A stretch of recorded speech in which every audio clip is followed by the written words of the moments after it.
sell products. One of those books that I wrote is Any Way You Can, and it is a story of the most stubborn woman I've ever taken care of. In her 60s, she got cancer and fought that cancer for 10 years with the best healthcare Western medicine could offer. 2 rounds of chemotherapy later, she shows up at 71 years old, gray, fatigued, and with lymph nodes bulging out of her armpits.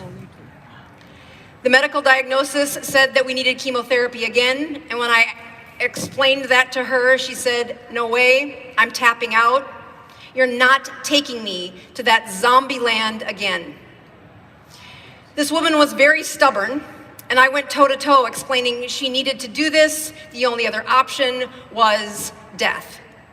It was in 6 months at the rate her cancer was growing, and she argued very well. After her fit, she asked me the most intimate question a patient has asked me. And it's happened a few times in my career where I take it as serious as I did in this moment. And she said, "If it was you, what would you do?"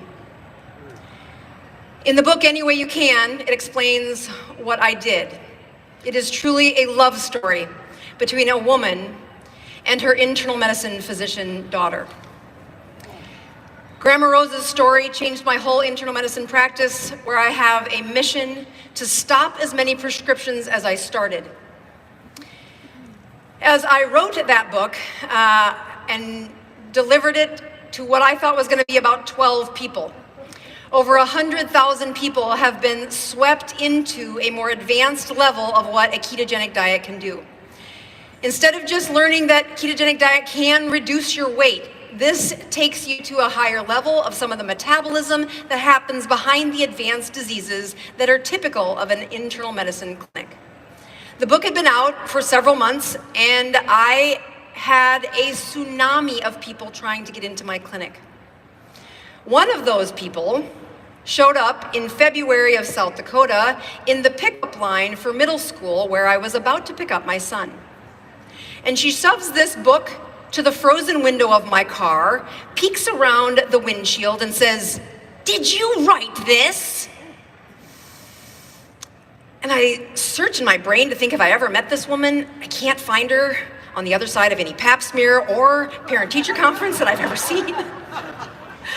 And I am caught between the curiosity and the fear of what she's yelling at me for. And I said, "Well, get in." Because it's South Dakota, I can't roll down the windows. She gets in the seat, and her grand Brazilian presence in personality and size fill the passenger seat next to me while she asks me again, "Did you write this?" And I'm a little afraid to answer her. I just got out of hospital. She's from Brazil, has a really thick accent. She's speaking very loudly. "Do you know what they fed me?" And I'm still completely confused. "I had colon cancer removed. Do you know what they fed me?" "No. What did they feed you?" "Pudding." She's shaking the book at me. "I need to be your patient. I've called the office several times. They tell me no." And at this point, if I say yes to one more patient, my staff is going on sabbatical until I figure this out. I said, "I cannot take you on as a patient. I really can't. I am full." And she said, "If you're not taking me on as a patient, you need to start a class teaching people about the ketogenic diet." I said, you don't need a doctor to take care of you. I know your doctors. They're great. They're doing what they're supposed to. They're following the protocol that your insurance covers." And before she gets out of that car, she convinces me to start my first free support group, which was in a frozen set of folding chairs in the basement of my clinic in that year of 2018. Along with her came another man who also was looking to get into my clinic. And I said, "I'll show up every Friday for free and answer your questions. You don't need a doctor to do the ketogenic diet. Come, I'll answer your questions and you'll see you don't need a doctor to do a ketogenic diet." As the as the improvement in this man's health started, he came into that, that afternoon, that morning support group with a risk that he didn't know. One of his numbers was higher than he'd ever seen. He actually hadn't seen a physician in over 15 years. And when he walked in, I assessed several things that I do when I'm taking care of patients, and that is, what is his life expectancy? He was 61 years old at the time he walked in, and he was at risk for 8 of the top 10 things that kill patients. He had heart disease risk, cancer, chronic lung disease, strokes, Alzheimer's, diabetes, influenza, kidney disease. Those were his top 10. And I could guess that because of a lab test that he had done 4 years ago. The ones in red are all linked to this one lab test. And it's my goal today to teach you why you should care about that. This story starts actually in your bone marrow, where these red blood cells are made. Red blood cells are these strange disc-shaped cells that are weird. They do not have a mitochondria. That's the powerhouse that keeps all of your other cells running. They do not have a nucleus. Their job has one specific job. Inside these red blood cells, there is a unit that delivers. Is there a reason the slides aren't up on the side? They were 30 seconds ago. Oh, we're working on it. That this slide deck, or excuse me, not the slide deck. I was thinking of the slide deck. Do I need to back up the slide deck or not? There we go. All right, here we go. So this globulin is made up of some iron, some cholesterol, and some protein. The protein is called heme. Those little yellow the protein is called globin. Those little yellow cups are called heme. And iron drops into each one of those. This woven basket of protein is there to do one job, and that is carry oxygen to the parts of the body. As oxygen straps on to the heme plus globin plus iron, this is called your hemoglobin. And hemoglobin has millions of little seats that get filled with oxygen. In the units of oxygen, we care a lot about the delivery mechanism that happens here. So we strap oxygen to those seats, and it gets delivered to the tissues that need oxygen.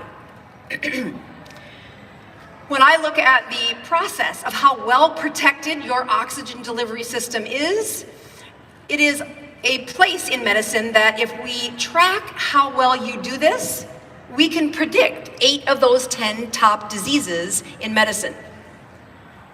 So join me on what might be considered Mrs. Frizzle's magic school bus.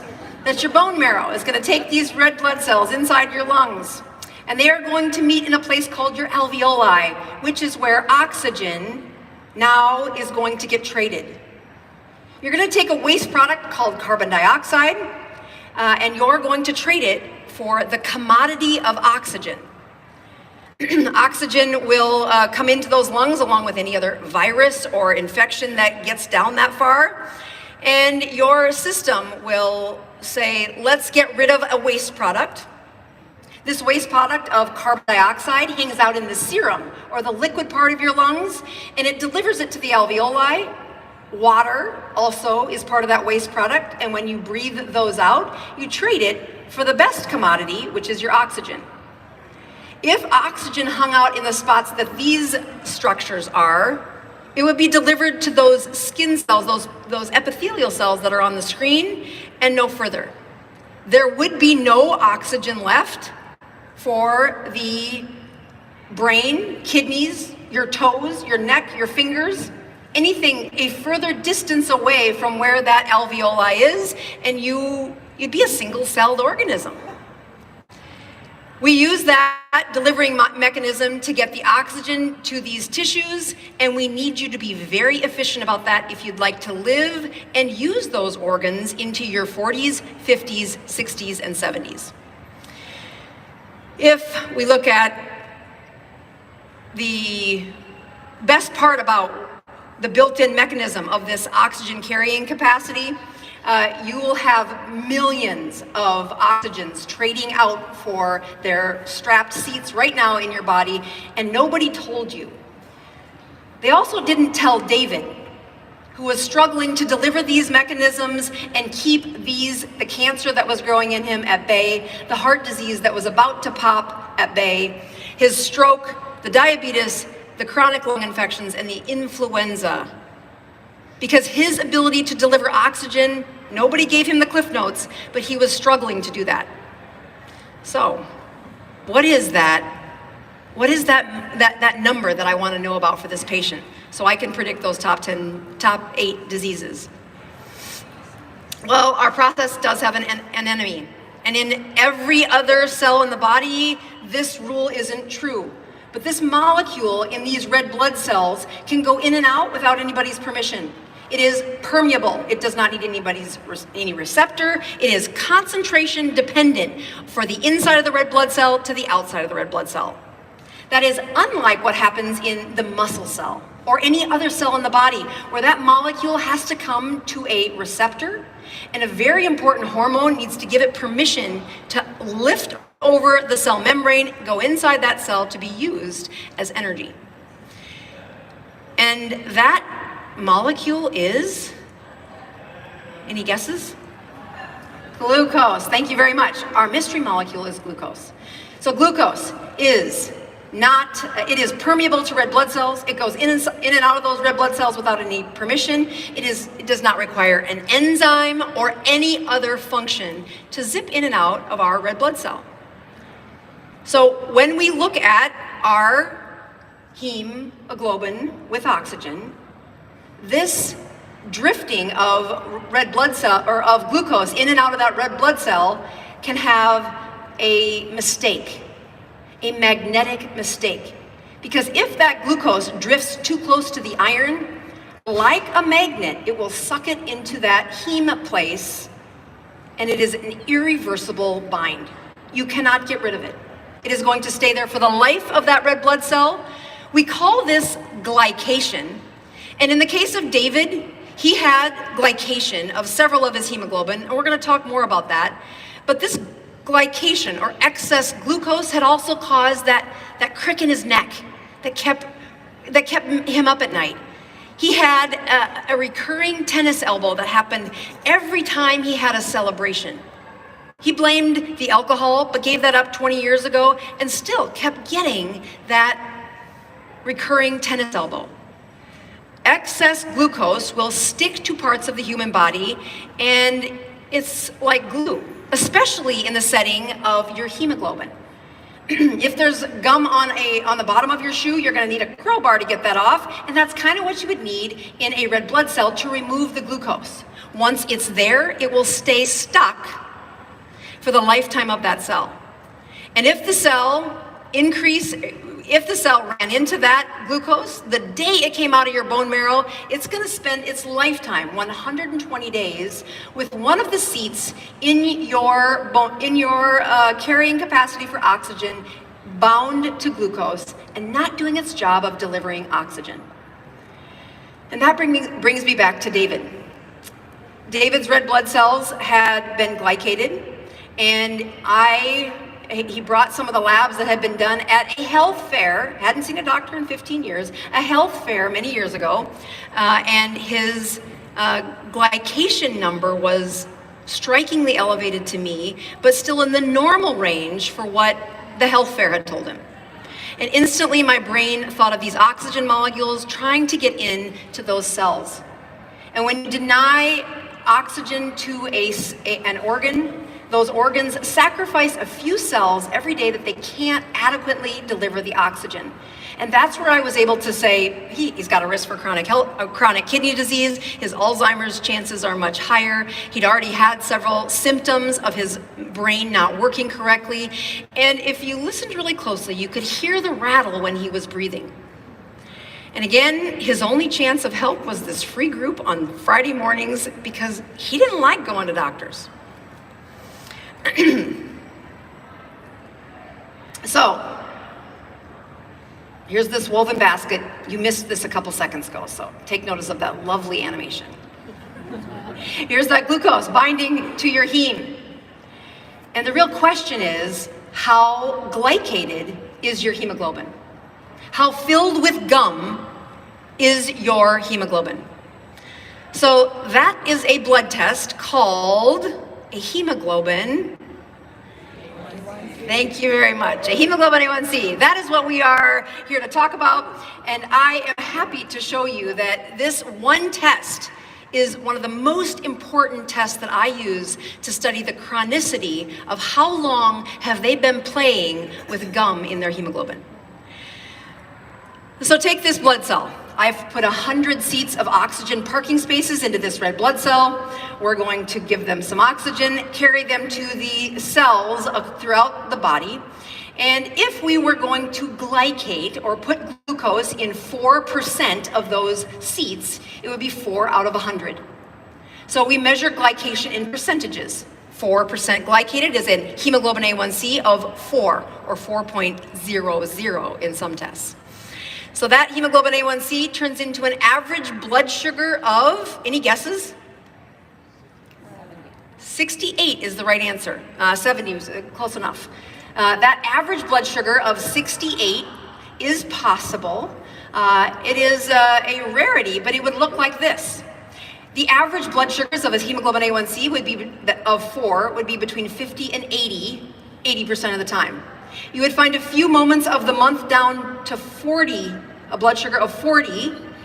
You would also find a few moments as high as 90, but you would find most of them in that central column. If you look what that curve would look like after eating a meal, they would start that meal with an average blood sugar below that 68. It would be in the 60s, and you would see an increase in the blood sugar for about 2 hours before it returns back to normal. Now, if I was going to go into David's history, I would have to find his metabolism. He grew up in the late, he would have been 12 years old somewhere around 1962. So his average blood sugar, if his hemoglobin A1c was 4, would be an image like this. He would eat 3 times a day. His blood sugars before eating would start out in the 60s. His morning dawn phenomenon, or when that moment when cortisol says, hey, you should rise your blood sugar a little bit before, to wake him up in the morning, that's gonna give him that little bump that you can see before he eats his first meal. There are then 3 meals in that day where the blood sugars shoot up to over 100, but the volume of food he was eating was small, and it was probably protein and carbs combined. It did return to normal before he ate the next meal, and he stopped eating in an eating window that started at about 7 o'clock in the morning and finished about 4 to 5 o'clock at night, a 9 to 10 hour eating window. That process would show us some glucose burning and ketone burning in a healthy person that would be a rapidly flexible metabolism. When I hear some of the vendors out there saying, I'm working to help them have a flexible metabolism, looking at what a metabolism that turns on and off looks like is a graph like this, where the glucose burn, and you'll notice how sharply the glucose stop burning and the ketones rise. He practices this every night at the age of 12, and when we look at his 3-day or 4-day pattern of eating, we can see that he has glucose that goes up and down when he eats his meals. And now you can see that his ketones are at a floor of about 0.5 every day, and when he goes to sleep at night, they shoot up pretty high, like above 1.5. What that gifts this metabolically flexible patient is a time when he burns fat every night. So his body is lean, he isn't wasting energy as much energy that's going in, he's using most of the day, but he's 12 and about to hit puberty and a growth period, and his hemoglobin A1c of 4 is not going to be enough. So he'll eat more, and we're going to splat one more sugar onto his hemoglobin. We're going to take that 4% to 5% A1c. Any guesses for the blood sugar of an A1c of 5? 90. I had 90, it's 97, good job. It's just under 100. So think of A1c of 5 of an average blood sugar of 100. Again, here's your bell-shaped curve that says 80% of those sugars are going to end up between 80 and 120. A few hours a week are going to be down to 65, and a few hours up to 145. For those of you that have worn a continuous glucose monitor, you know that's pretty hard. The average blood sugar right there at 100, if you looked at the eating window for his time, it does shoot up, and it's back to normal at about 2.5 to 3 hours, which is a really robust metabolism. So if we take a look at David, who's now 20, notice that this slide is his 20-year-old. In the shadowed background, you can see what it used to be at 12. So those blood sugars are a little higher. His eating window is a little wider. He now, still eats that breakfast around 7. He has his lunch just about 1 o'clock in the afternoon, and he doesn't get home from work until about 6:30 when he eats supper. So his eating window is wider. He eats more of a volume. And when we look at his ability to, or his average blood sugar is raised to about 100 instead of that closer to 85. The burning of carbohydrates and fats looks a little different than his 12-year-old version. So the glucose still turns on and off. The slopes for turning them on are a little less steep, and the height of those ketones every day is not, or every night when he's sleeping, is not quite as robust as it was when he was 12. Let's look on at that 4-day fasting is what I looked at, a 4-day menu, where he does this methodically. He doesn't snack at night. He's using his lessons learned by his mother that you eat 3 meals a day, you don't eat after the sun sets. And he does do this every day where he burns fat every night when sleeping. A metabolically flexible patient. Let's raise that hemoglobin one more notch. So a hemoglobin of 6, now you have 6 out of 100 splat with glucose. That average blood sugar, any guesses? 126, yes.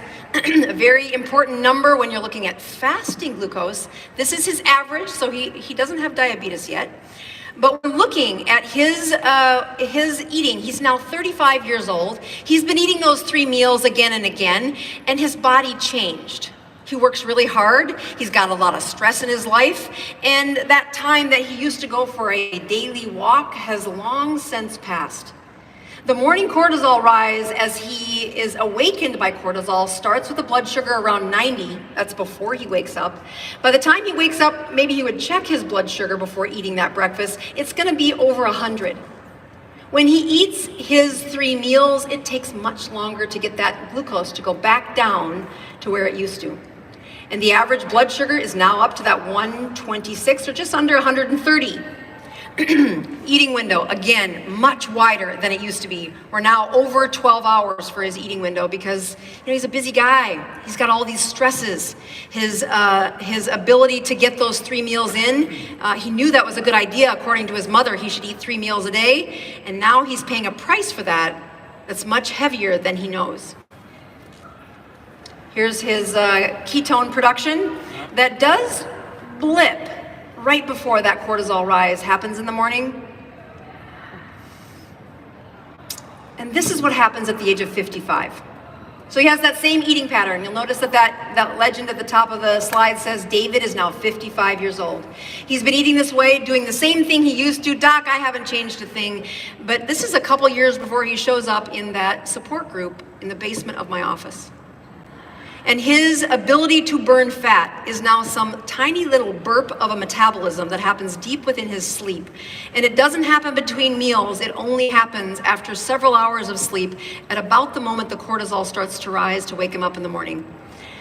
So the 4-day forecast, notice here's age 45, so I just reversed his age 10 years before I show you what it is at the time the book starts.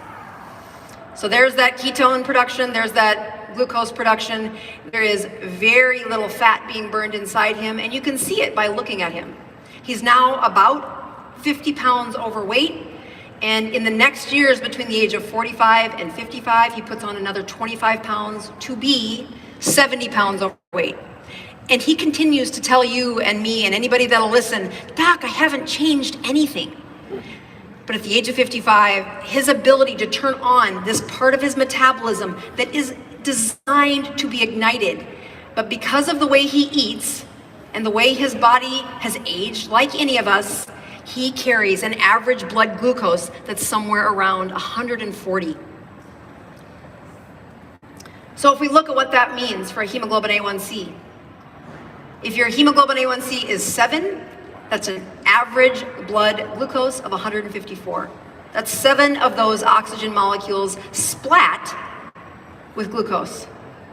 When we raise it to 8, you've got 183 blood sugar. 9 is 211. 10 is 240. 11 and 12. And we see these in clinic all the time. This is what every doctor would agree is an out-of-control diabetic. I would contend that David was out of control when he met me with a hemoglobin A1c of 6.1. And when you look at the glycation of his hemoglobin, it is the oxygen carrying capacity that he's sacrificing, which increases the risk of what his body is looking to repair. Every day, your body will do its job to undo the dead cells that had to sacrifice yesterday, trying to replace them. But it can't do that when you're asking it to carry too much glucose or too much gum in the bottom of your hemoglobin. When we look at average blood sugars, we know that we'd love our patients to be as motivated about a hemoglobin A1c as we are. When I look at using this test in my clinic, I can't order it as a screening test without a bunch of paperwork, several people's permission, and if I order it as a screening test where you pay cash for it, your insurance company still gets that information. Yes, if I order it, you have to pay a price. There are places that you can get a hemoglobin A1c checked outside of my clinic, but the reason your insurance company wants that data is that one number is very good at predicting your life expectancy. The number of diseases that are linked to hemoglobin A1c it's actually the last slide that I'll show you on this presentation. So that's the place you'll need your cameras. What I want you to look at right now is I'm about to scroll through hemoglobin A1cs from 3.9 all the way through 13. And when you do this, I'd love to know, what is your glycated hemoglobin A1c?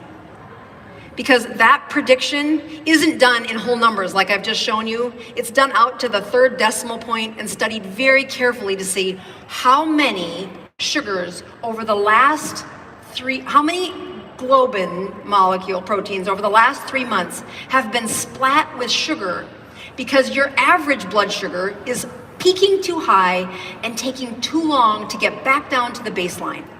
The average blood sugars are linked to how often you eat, what time you eat, and how much you've been eating over the last decade. To reverse that, it is not a little game that you play saying, I've been on the ketogenic diet for 21 days. Why aren't my numbers lower yet? The improvement to reverse David's problem is gonna take time, and I gotta retrain some things that his mother taught him. So let me just review what I did with David. This is David at the age of 12, the 4-day forecast. And when we look at his on and off of glucose versus ketones, the amount of time spent in a healthy patient where they reverse the amount of storage every day is from 6 o'clock at night to 6 o'clock the next morning when his cortisol spikes. I just got back from a trip to Honduras where I took 2 of the 3 of my sons to interpret for me, and we were at a children's home where there are no parents. These young kids get 3 meals during the day. and it isn't snacking after night. They are in the most prestigious place. When we went to the clinic, the children that came to the clinic, if they're lucky, get 2 meals per day. It is a bunch of processed carbs, but they don't get any snacking at night. There isn't any. It is truly a poverty-stricken state, but I contend those children are healthier than the ones I see in America. Because this is what most of the people in America look like, and even though David did this at 20, when the moms are being great, they limit the food to daylight hours and 3 meals a day. At least that's what they did in the 1960s. Today's mom wants to have 4 snacks in between the 3 well-rounded meals, which stimulate the production and the use of glucose so often they can't turn on the fat-burning process that's supposed to happen every evening. This would be a typical screen of what a teenager today would look like. David had this at about 20.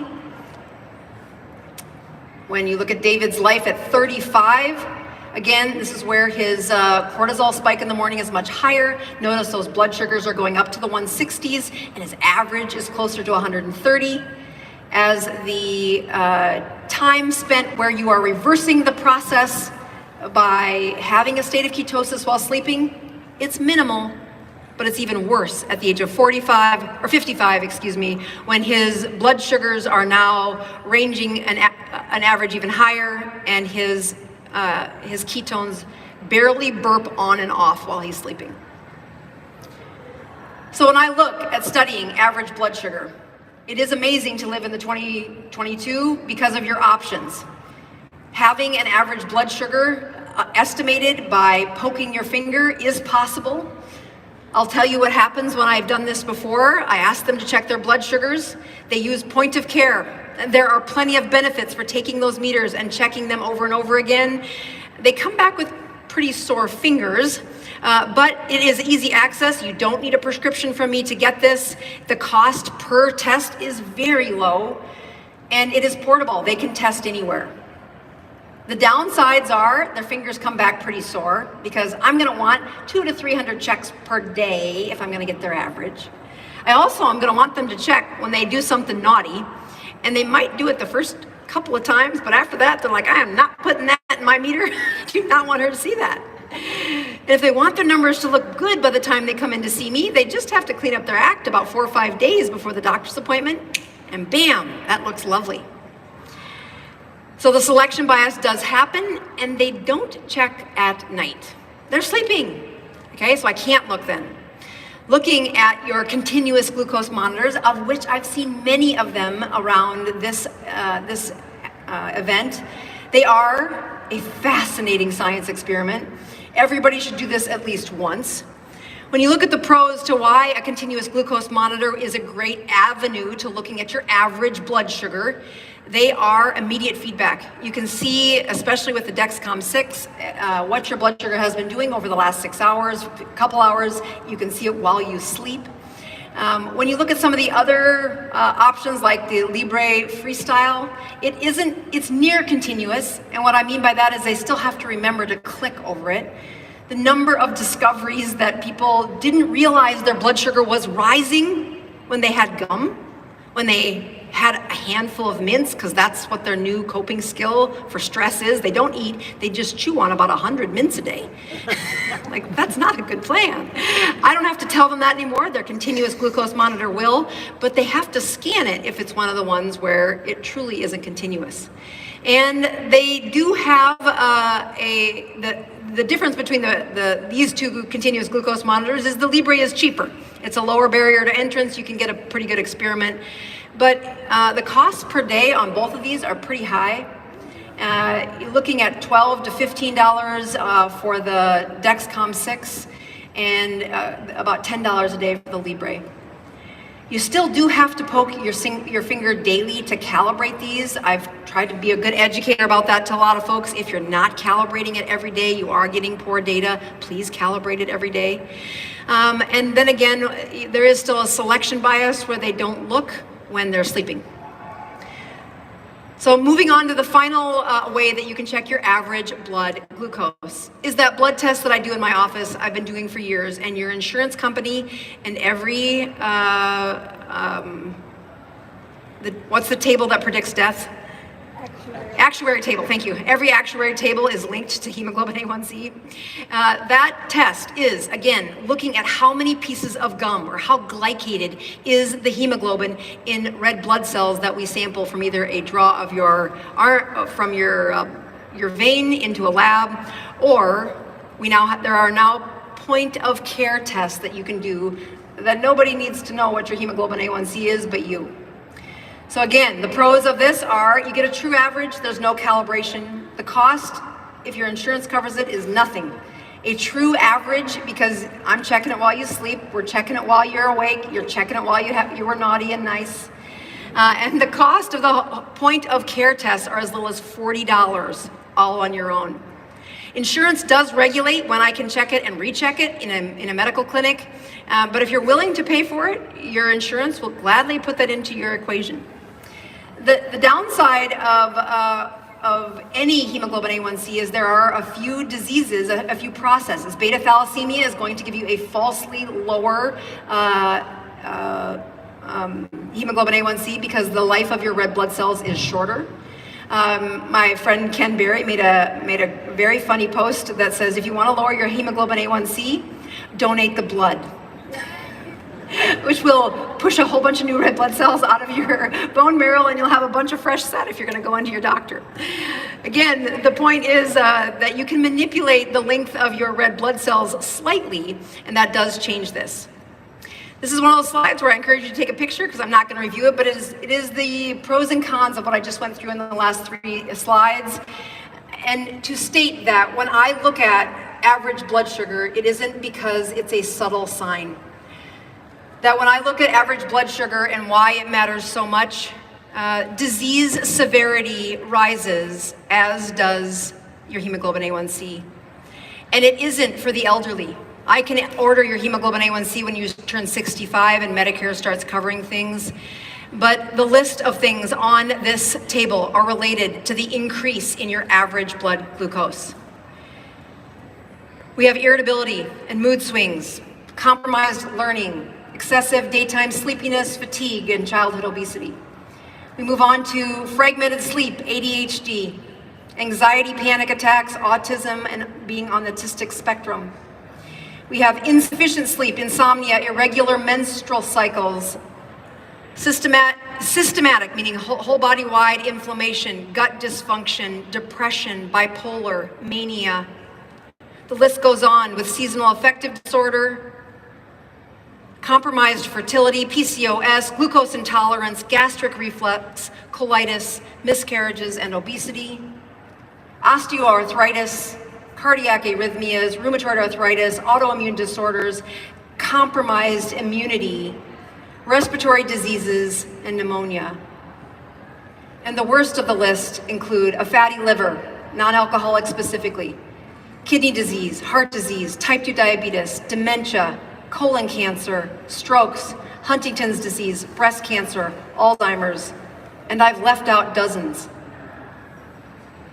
This process of predicting, is David going to get one of the top 10, is just hitting the tip of the iceberg for what an average blood glucose predicts in the lifetime of medicine. It is these diseases within medicine that are directly linked to an increased hemoglobin A1c. There is a linear connection between the higher the average blood glucose and the more prominent this was in the patient. One of the best parts about what happened 3 months ago is one of my great friends and colleagues, Dr. Bill Harris and his team, have mastered how to check this hemoglobin A1c at home. And I was so happy to say, let me help you.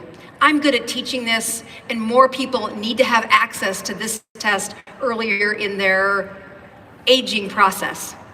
This QR code will get you a $5 discount if you're not able to stop by our table. I have personally sponsored 600 free hemoglobin A1c tests to be done at our table. I do that because I care passionately about how well are you managing those disease processes that I didn't have the ability or the understanding or the audience to impact when it was hitting my mother? She ended up with those problems because her average hemoglobin A1c was far higher than it needed to be until I took her down that journey of a ketogenic diet because of her cancer. David's story was also an incredible teaching opportunity. It is for somebody who knows what a ketone is. I like to think of Any Way You Can as 70% story, 30% science, and I'm a little bit snarky in that book. I also left the protocol on the cutting room floor of what it is I do in my clinic. You do not need a doctor to do the ketogenic diet. There are a few points of decisions that you should make if you've had chronic illnesses. Again, it's listed in these books, and many of the other educators out there do this as well, but this is the workbook that I use with my patients in the clinic to get them from the beginning to the place where they don't need me anymore. And I would encourage you to support the people at this facility and at this conference, because this should be a packed out house for how much the chronic health diseases within our country have been exploited over the last 18 months of a pandemic, of a chronic lung infection, of a lung virus that turns into a chronic lung disease because their hemoglobins were too glycated. Thank you for your attention, and I think I have time. Oh, I am out of time for questions. Do I have time for questions? I can't. Yes or no? Yes? Okay.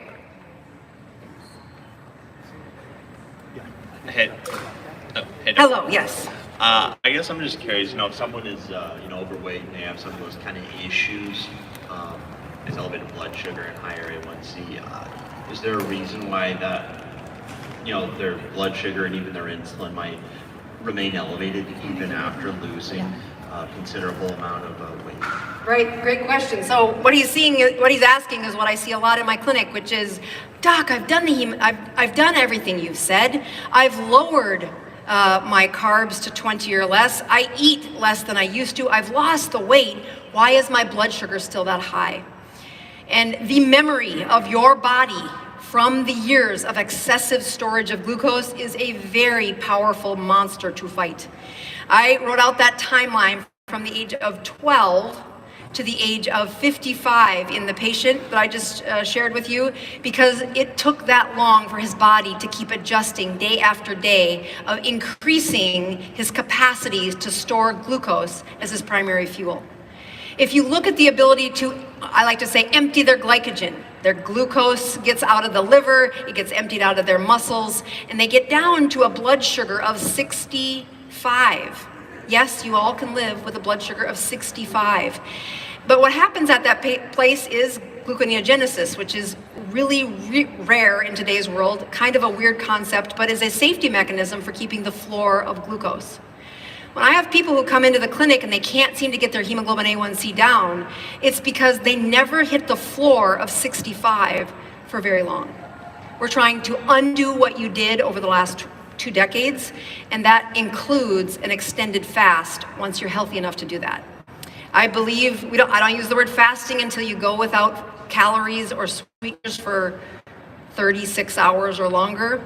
I encourage patients to fast between 36 and 72 hours and not longer than that, but do it rhythmically, something that you practice. Because for as long as you practiced filling the body with glucose, if we want that A1c to get down, if we want to stop glycating hemoglobins and brain cells, we need to lower the average blood sugar. And it just takes time. There are 12 steps in the keto continuum, and the final step is 8 consecutive weeks of a closed eating window, which usually means about 4 hours or less, and a 72-hour fast every week. In that setting, I reverse more disease processes than I thought was possible.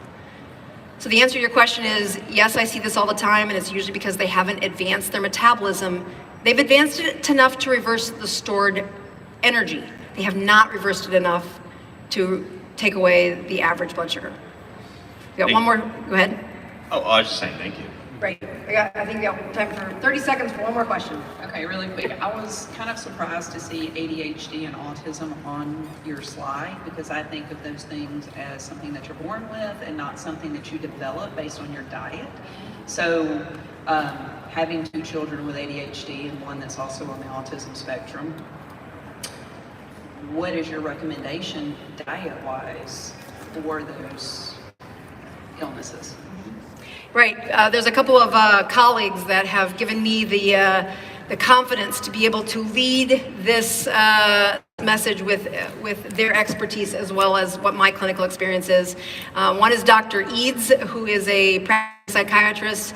The other one is Dr. Chris Palmer, who's been speaking in here. And they both have an amazing amount of clinical experience, as do I, taking care of brains that are broken, about what happens when you quit turning on and off the fuel, especially in a developing brain. One of the first lectures I ever heard from Dr. Eads was that in her practice, she stopped writing stimulants unless the kids were on a ketogenic diet. And her prescriptions for stimulants went down by like 90-some%. It was incredible how much of that wasn't an ADHD diagnosis as it was the flipping of fuel to glucose on, glucose on, glucose on, and then plummeting back down. When it comes to the autism, it takes a lot longer to explain, and it's probably not meant for a larger audience. Yes? I think my cortisol spikes about 3 or 4 in the morning. I almost always just wake up bright-eyed and bushy-tailed, ready to go. Mm-hmm. As I get my ketones up and my glucose down, will that level out eventually? Right. Cortisol does play a dirty trick on all of us. As we age, it starts to rise earlier in the morning. That process of awakening earlier in the day does become a pattern that gets elongated with the health of the sleep. It is something that I encourage my patients to track, because once we get their glucose regulated, the depth of their sleep is the rate at which I can repair their brain. And the timing of that morning cortisol rise is one of the predictors we look at. Again, the way we get to see that is when they wear a continuous glucose monitor. So yes, it gets better, but it's usually something I don't focus on until they've got to a stage where their pattern of eating is very stable and it is not crashing on them every 3 or 4 days where they fall off the wagon at least once a week. We want them stable. I think that wraps up my time. Thank you for your attention, and